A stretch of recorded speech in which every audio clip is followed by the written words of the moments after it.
Now it's time to go right here because I am with one very special man, none other than Coach Dante Alinsunurin. Coach Dante, unang-una, congratulations. It is a big feat, 6 straight titles for NU. Sabi mo sa start ng game na to, ang kailangan nyo lang is one good pass. At mukhang sangkatutak na good passes ang binigay kanina ng iyong squad. Ano sa tingin mo yung naging pinakamalaking secret ninyo in winning this championship this time? And what makes this championship different? Siguro yung naging sikreto namin ngayon is yung paano yung naging samahan ng team talaga. Sobrang nung simula kami medyo talagang watak-watak yung team. Siguro talagang sinubukan kami mula hindi lang sa pagsamahan ng team pati yung game namin, every game talaga sobrang nagcha-challenge kami sa ginagawa namin. And yun, siguro naging impacto talaga dito yung naging tiwala na rin nila sa coaching staff. And yun, nag-perform sila ng maayos and hanggang sa dulo and mga teammate nila and talagang yung sinubukan nila yung bawat isa kung ano hanggang sila. And sabi ko nga sa kanila, basta yung tiwala hindi lang sa coaches pati sa players kailangan din. Coach, last year tinanong ko to sa'yo, pero ngayon iibahin natin ng konti. Anong kailangan ng NU para masungkit ulit ang Corona next year? Well, siyempre, magtrabaho ulit kami, mag-recruit, and pumunta sa mga ibang bansa para makapag-aral pa ulit or makakuha ng mga magandang maibibigay ko sa mga player ko. Yan, siguro, more on ganun lang po kami nga. Quick message, Coach, to the NU fans, the NU community na laging sumusuporta sa inyo. Well, siyempre, unang-una, nagpapasalamat kami sa NU community na sumusuporta sa amin. And siyempre, kay Sir Hans, sa mga managers namin, kay Sir Pao, kay Sir Jun and family, sa family ko, sa wife ko, si She, at sa family ko na family Alinsunurin, family Carillo niyan, sumusuporta sa amin. Yung mga family ng coaches ko, siyempre, hindi mo pwedeng nawawala yung coaches ko kasi sila yung tumutulong talaga sa amin. Yung mga players ko, siyempre, parents sila and mga mag-anak nila, maraming salamat sa suporta nyo at dasal na makuha namin ulit itong 6 feet. Maraming salamat. Congratulations ulit, Coach. Maraming salamat. Pwede ka na ulit mag-celebrate and it's a team effort for Team NU. Speaking of team effort, punta naman natin ang kapitan ng Bulldogs. We have Peng Tagibolos. Peng, I would have to ask this. Sa dulo ng bawat timeout ni Coach Dante nitong final, sanay kaming tahimik ka, pero itong padulo na, rinig na namin ang boses mo. Ano ang nagbago? Bakit biglang napapasalita at napapasigaw na ang isang Peng Tagibolos? Kasi coaches and sinabi, kailangan talaga namin ng leadership.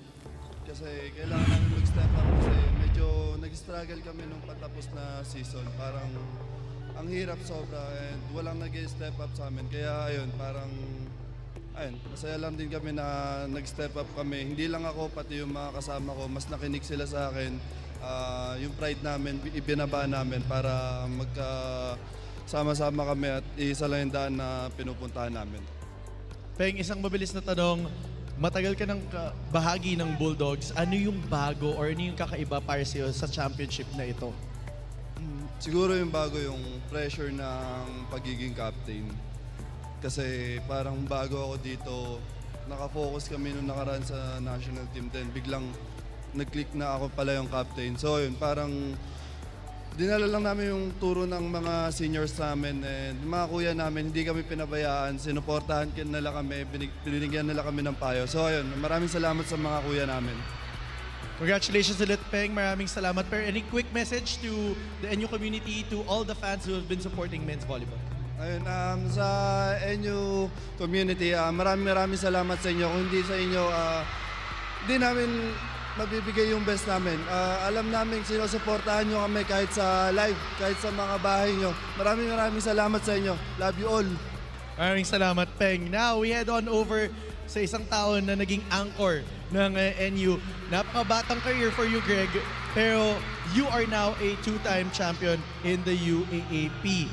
Ano ang pagkakaiba nitong championship na to dun sa una mong championship?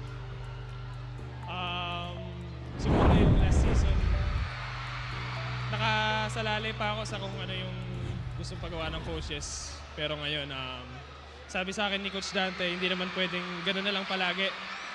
Dapat meron akong sariling pananaw ko. Kaya laking pasasalamat ko din kay Coach Dante dahil pinaglaban niya yung posisyon ko. Hinayaan niya lang ako patunayan kung ano kailangan ko patunayan.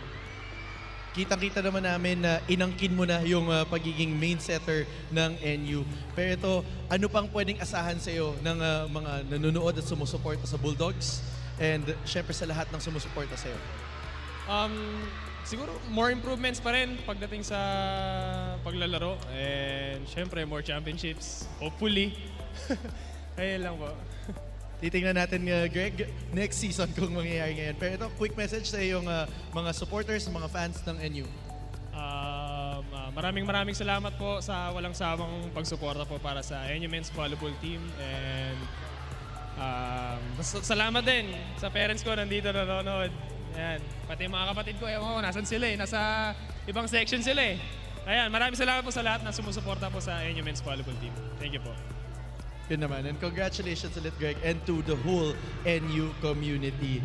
Maraming salamat sa ating NU Bulldogs and thank you everyone for joining us here today.